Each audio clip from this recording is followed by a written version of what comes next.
Hey guys, Brad from RotoHeat back at it with another 2020 rookie profile. This time we're talking Eno Benjamin, running back, Arizona State.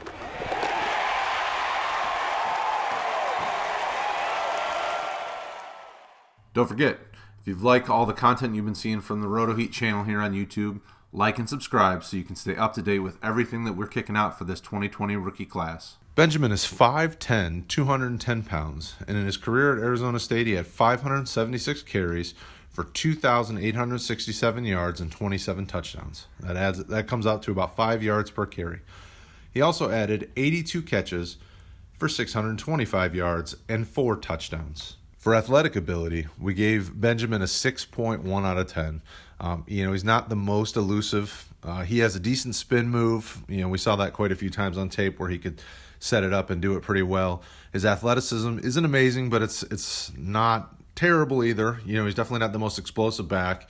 He's a decent speed guy. He's got a nice amount of speed to his game, but not the greatest burst.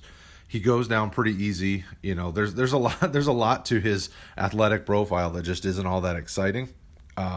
He definitely has that kind of third down type back athletic ability where he's really good in kind of one area, and that's just kind of his tool.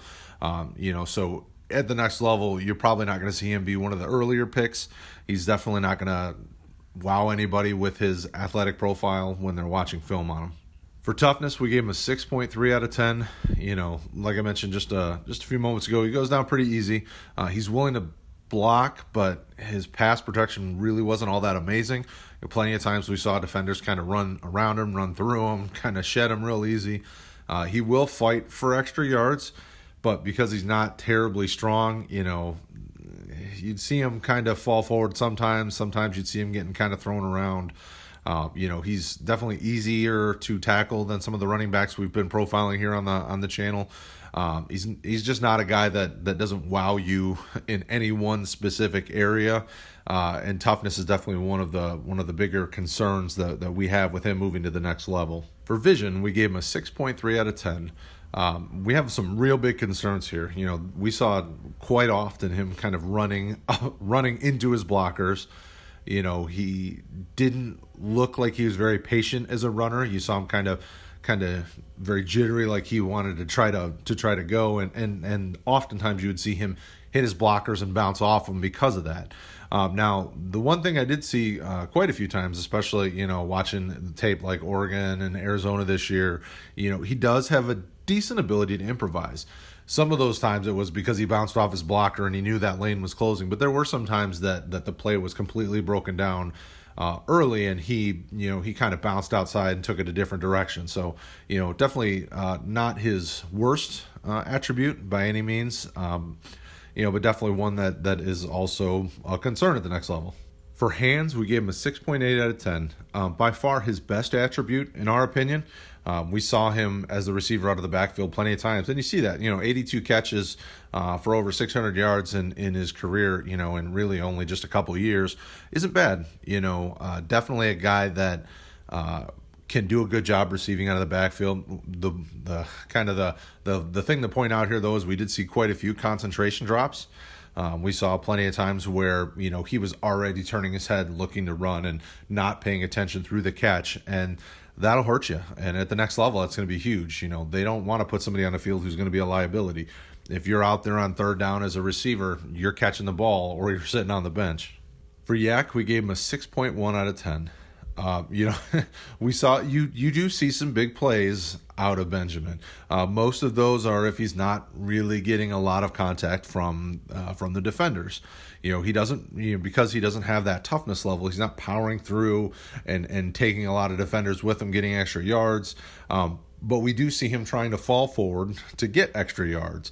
So that's kind of I think that's why we gave him a little bit above average of a rating. All of his ratings by us are above average. He's, again, it goes back to there's nothing that wows us incredibly about him. And Yak is definitely one of those areas that, because the athletic ability and the toughness is really low, the Yak is going to be low because he's not getting a lot of extra yards after that initial contact. And if he is, it's one or two because he's falling forward. Overall, we gave him a 6.3 out of 10. Very average. There's nothing terribly exciting about Eno Benjamin's game.